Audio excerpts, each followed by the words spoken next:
What's up, everybody? It's Odin here, back in Spokane after a week in Missouri. I kept using the pun.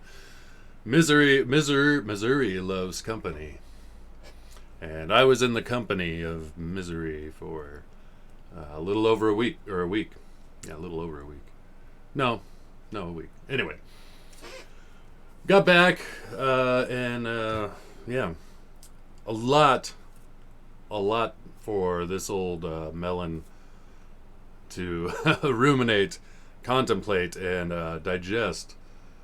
What I thought of misery, because it was cool. It was obviously very awesome to see my daughters, spend time with them, and also get an idea of what their life's like out there. Like they showed me where they go to school. I got to see my daughters. Two of them are doing horseback riding lessons. Got to go to that, which really was bittersweet because being around horses always reminds me of my father. But he had to get rid of them before I was like 6. So I never really was raised with them, even though we had when I was like 4 or 5, I remember we had a place that had our own stable.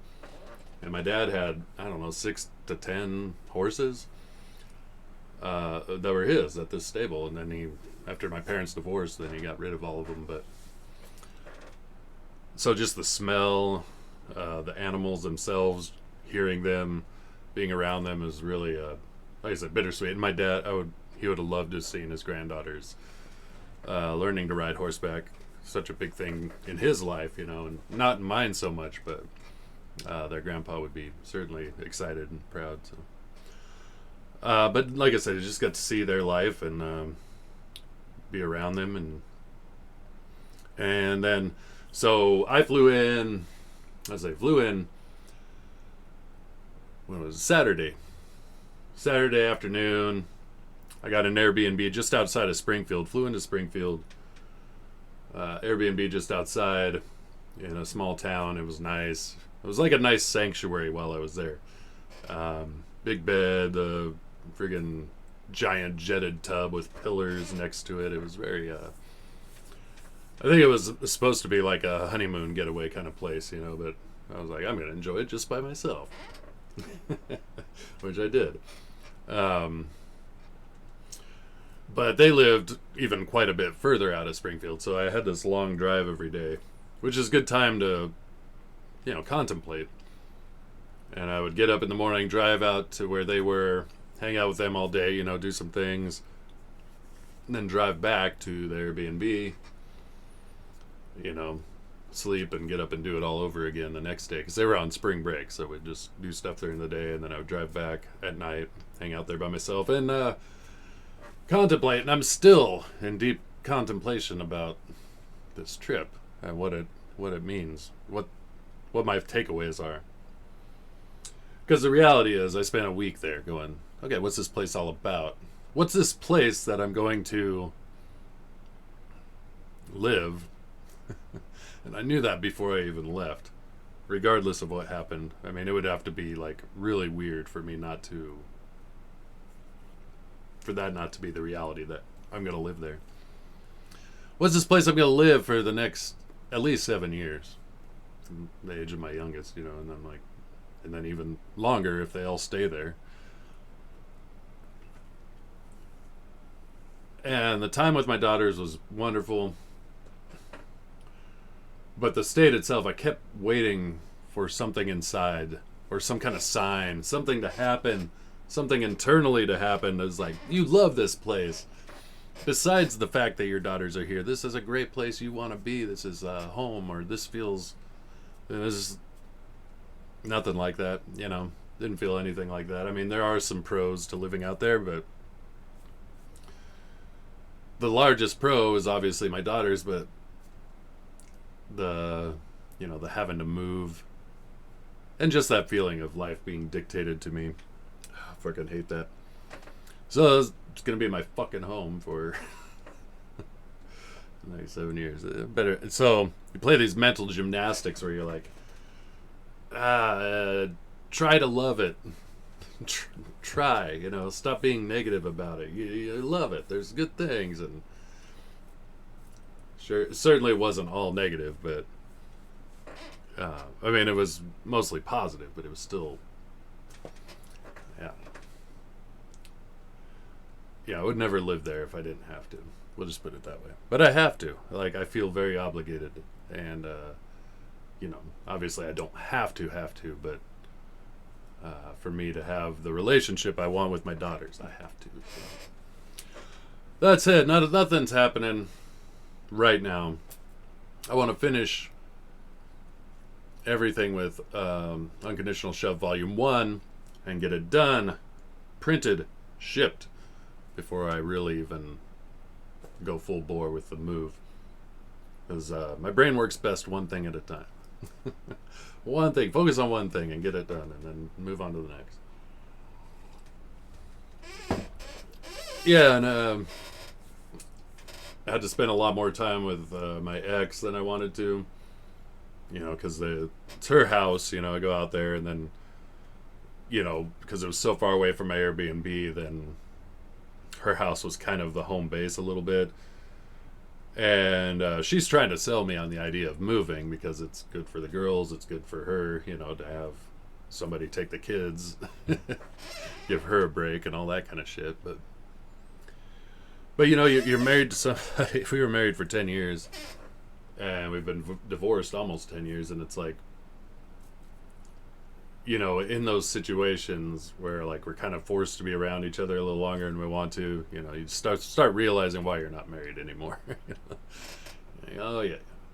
So she tolerated my presence, but it was like a disruption to her house, and you could tell that was kind of like, and I'm like, I don't want to fucking be here either, and just for the kids' sake, it's just what it is. And I'm like, after this week, it's not going to be like this. And then when I move here, it's not going to be like this, just tolerate it for a moment. It is what it is. Yeah. So there's that. It's still, the entire experience feel like an outsider, like. So my last night there, daughter's and I did a lot of fun stuff. Last night there, I'm driving back to the Airbnb after saying goodbye to the girls, knowing it's my last night. And knowing that I had, it's in my head. I had this nice Airbnb room that, I've been enjoying purely on my own. And, I wasn't opposed to the idea of meeting a beautiful Missouri honey and, enjoying an evening together. Could have been a possibility, but I found there's not, at least my experience, there wasn't a lot of attractive women in Missouri. And there's not a lot of bars, and that's the only place that kind of like, could meet somebody and maybe have that happen. And I wasn't specifically going for these reasons. I just kind of want to get a feel. But I was still looking for something that like made the draw stronger than just what I had for my kids, like something else.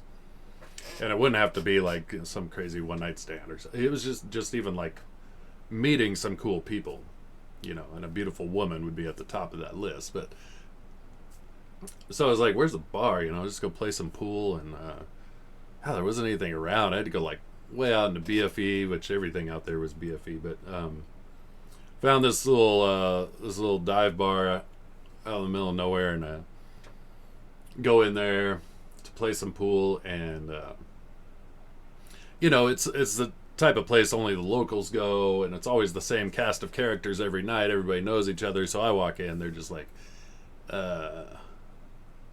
just like at my ex's house, you're disrupting things. Who are you? I'm like, I'm just some guy who wants to play pool, and I'll mingle, and I, talked to some people. It was fine. It wasn't like, but they were, most of them a little too rednecky for me to really connect with. And then the women, again, were, just hippos, like they're... They were all of the above negative check marks. They were fat, ugly, old, everything. Which, fat and old doesn't bother me as long as you're beautiful. And there's some, I don't know what makes it, but it's something that could redeem that. But yeah, anyway. So I got to play some pool, and I was like, all right, I'm busting out. Go back to the Airbnb. Got myself a pizza, drank some whiskey, and went to bed. So that was my trip. I did stop by Odin. So in my last video, I talked about the town of Odin. It's not even a town. It's a sign that says it's a spot. It says Odin. There's just houses and properties intermixed, but I mean, it was like any of the rest of the stretch of that highway. It just, there was a sign that said Odin, a little green sign that said Odin. I got a picture, I'll share it on social medias and shit, but just says Odin. And then, but like right there on the stop, there was like a church that was called Odin Community Church, so I thought that was cool. And drove down the road a little ways, and there was like a Odin conservation area or hiking trail wilderness area, and so that said Odin on it. So I was like taking pictures, all these, anywhere it said Odin, I'm like, oh, I'll take a picture. So that was Odin, not a feasible place. I was like, maybe I'll live in Odin, but it's not. It's not even a town. No post office. Not even a town. Where my Airbnb was, Marshfield, that's a likely potential landing spot. It's close enough to Springfield. And there's another place called Rogersville, where I'd kind of live outside of town and a little bit closer to my daughters than Springfield proper. And then, yeah. So I'd be close enough, because I'm going to find work in Springfield. There's no other place, you know, so. Unless I want to work like retail or some horse shit. Anyway, so yeah, last night there, enjoyed the room by myself, even though I was open to the idea of not. And then the next morning, got up early, drove my rental car back, dropped it off at the airport, you know, and I was a little early, knowing that I just like chill things, so I don't like being late or rushing, so I'm like, I'll drop it off early. Just chill at the airport. Dropped it off at 9 a.m. And then there's a flight from Springfield to Dallas-Fort Worth. And I knew going into it I had a 5-hour layover in Dallas-Fort Worth. I already knew that. And that 5-hour layover turned into a 10-hour layover by the time all was said and done. So I got there knowing I'd have the 5-hour layover. I got off the plane. I went, you know, outside, knowing I'd have to go through security again. Had a smoke, just hung out outside, then had another smoke, you know. Hung out outside for like an hour and a half, just BS and, you know, just chilling. I'm like, I got all the time, but once I go back through airport security, you know. So I go back through security. Like I said, knowing I still have several hours to kill, so I go to, by my gate, there was a TGI Fridays, and I go and sit at the bar, get some food, get some beer, hang out, and then I got a notification that the flight's delayed another 3 hours. Great. So, pay my bill at TGI Fridays, go outside, have another smoke, or two, several. Go, okay, I go back through security again. Go back through security again, come back, and then I go back to TGI Fridays because I still got tons of time to kill. The bartender lady's like, oh, good to see you again, you know, welcome. I'm like, I'm gonna be here for a little bit, so more food, some whiskey, and just kind of like, I was just kind of mad, you know, at that point, just to get another notification that delaying it another 2 hours. So, pay my bill, go back outside, have another smoke or two, go back through security again, and then sit there, and by this point, you know, it's already like 9:30, 10 o'clock, and from 9 a.m. I've been spending my whole day in an airport or in a plane, and then finally bored at 11. Everybody's tired and angry, and I felt bad, but then I found out there's some people they'd been there for 30 hours, and so my little pity party didn't seem so bad. Because apparently there's a thunderstorm, they canceled a bunch of flights, whatever, so they're getting back to Spokane. It took them 30 hours before they got hooked up. Anyway, as we're walking to my seat was 13F, which is a window seat. And as we get to 12, row 12, everything stops, and there's a guy in front of me, and he's talking to a guy sitting down. He's like, "You're in my seat." And the guy's like, "No, this is my seat," you know. And then the guy stand up, shows him his boarding pass. He's like, 12D, this is my seat. And the guy's like, "Yeah, I can read." You know, they were getting like kind of hostile, and it was kind of cracking me up because I wasn't involved. But then the guy looks at his boarding pass. He was 13D. He's like, oh, okay, sorry, my mistake. I guess I'm over here. So then that gets sorted out. He sits in his 13D seat, and I'm like 13F. So I'm like, just as he's getting comfortable, I'm like, "Get up, dude." Like, I gotta get to my seat, 13F. So I sit down, and luckily no one was between us. I had the window, he had the aisle. But I start smelling this god-awful stench. You know, it's fucking pit BO. Like, the guy didn't know what deodorant was. He's wafting over to me, and I'm like, oh, fuck. You know, it's 3.5 hour flight back to Spokane from Dallas. I gotta sit next to this stinky motherfucker. And he kept adjusting the... Every time he would do that, it's like, just fucking reeked. I'm like, God damn. And then he wanted to talk, and he was fucking annoying. He was like, all like new agey and weird. Which is probably why he didn't use deodorant and shit. And, you know, trying to be like nice as possible without being like really fucking straight up, but like just like offering cues. Like, I don't want to fucking talk to you. It's bad enough I gotta sit next to you. And he kept wanting to talk. Finally, he took the cues and shut up. And then 3.5 hours of like, I just want to be back. This day's too long. So yeah, we got on at 11:30, so 3.5 hours. So 15, you know, almost 16 hours that I was either at an airport or in a plane. Pretty much my whole day. And then finally, you know, into Spokane late at night. Like I said, a lot of contemplating. That was my trip. Anyway, whatever. You know, and then playing this game of like wanting and just hoping that something would be like super redeeming and just trigger this desire to be out there beyond just the obligation and desire to be around my daughters, and just not finding it. Nothing appealing. I mean, there are pluses, but and you do what you got to do, you know. I'm gonna live there for 7 years. Hopefully I find some reason worth staying, you know. Like I was saying, like I was hoping even that last flight, I remember thinking like, can I just sit next to somebody awesome or like a beautiful lady or something that'll make this trip like just you know, like a sweet experience, like something that would just cap it and make me want to come back. No, that last person I sat next to was the worst, you know, stinky, annoying, everything.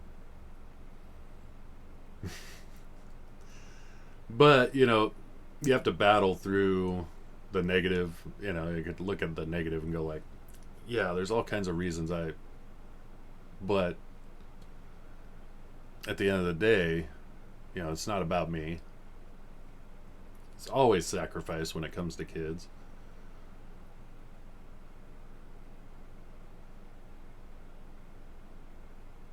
Yeah, except their mom gets to choose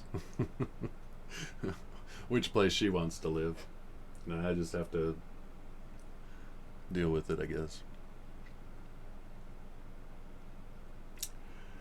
Anyway, nothing's happening just yet. I mean, I'm starting to come to this mindset. I'm starting to pare down on some things. Like I got this right here. This, well, show it, but my middle daughter's snowboard. I went to a small snowboard shop that does consignments and got rid of all All of the gear. My stuff, my girl's stuff. Like going to Missouri, there ain't no fucking mountains there. They were done snowboarding, at least with our own gear, because I'm not transporting it just to have it sit there, you know. And then even if I travel to like Colorado to go snowboarding, I'm not gonna bring all the friggin' gear for myself, my daughters. Now I have that one. All the other ones actually sold really quick, which is great. But they're like, we can't sell that one. There was a disc on one of the bindings that was broken. And I'm like, whatever. So I don't know what, I'll have to sell that some other way. But in that mindset of like paring down, knowing that the change is coming, knowing that I gotta move, getting rid of shit. But nothing's gonna happen until I'm done with the book. So a couple Call of Atlantis pages. It's kind of where I left off last video. Couple Call of Atlantis pages, all of the lettering on Call of Atlantis hand lettered. You can probably see my camera froze, but there's penciled letters on the image there, ready to be inked, actually lettered. And then just one more page of Shove to draw. Colors are caught up. So I draw it, it gets colored. Letters are moving right along, so those will be shortly done. And that's it. We can print this bad boy and get it out to people, and then after it's printed, after it's shipped, that's when I'm really going to start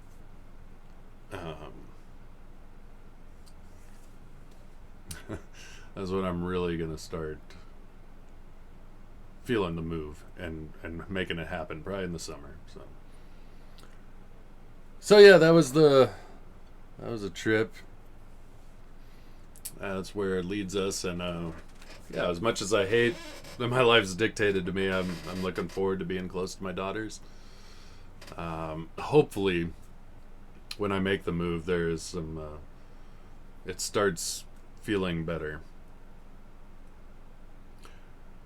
Because you know, I don't know how many restarts I have in my life. You know, you get kind of tired of like, okay, pick up the pieces, restart over again. All right, picked up the pieces, restart over again. It's just a non-stop, and maybe that's everybody. I don't know. Feels like I do that a lot, and was kind of settled in a little bit. Which maybe you don't want to get settled. Maybe it should always be in flux. Maybe that's better for you. I don't know. At the end of the day, I don't mind being in flux, but I'd like to control it a little more and not have it be so dictated. But honestly, at the end of the day, I did green light the move. You know, their mom said she wouldn't move if I wasn't okay with it.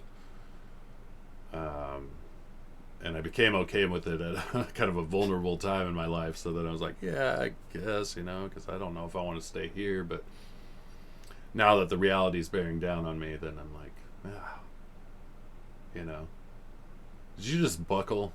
Just give in? And now you're stuck with that. Oh, well. Not that I'm like totally in love with Spokane. It just is, it's where I'm at right now, and I'm just tired of moving. Like I said, tired of always starting over and all that shit, but whatever. You know, and then I'm like, I'm going to be living there for 7 years. That's 7 years I'll never get back. So I really, really hope something out there like just makes it feel right.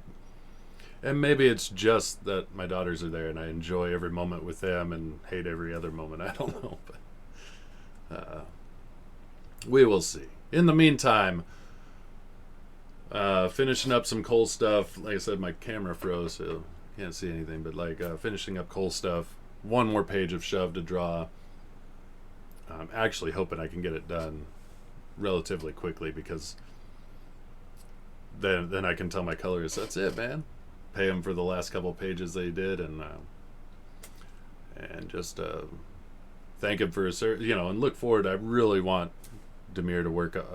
You know, I'd work with him any day of the week, so I really want to bring him back when we do volume 2. So he did an amazing job. It was very awesome to work with, professional as well as personal, just a great guy. and great colorist too. So, but yeah, that's the thing. Just wanting to get it wrapped up into people's hands and show my appreciation, because it's been a journey, and as a creator of something, give it out to people. And I talk about personal shit on here, but that's just I don't know, it's just a reminder that people who make stuff that entertains you, they're real people. They have real shit going on. That's not why I do it. I do it because I do it for my own enjoyment. It's like a diary or something. Anyway, that's all I got. But typically, as always, I leave you with hope that you're also doing awesome, and that you may be like me. You're facing obstacles. Just the stuff that life throws at you that you can't control, or you can only control your actions. You can only control your response, your choices that you make. And I've always said that's the only thing you own in this life. Because any of your possessions, when you die, they no longer belong to you. But what does belong to you after you die is the choices you made. They're set in stone. They're forever yours. And even if history forgets them, they set in motion a bunch of other chain of events. So that is your ownership. That is the thing that you leave on this world, is your choices.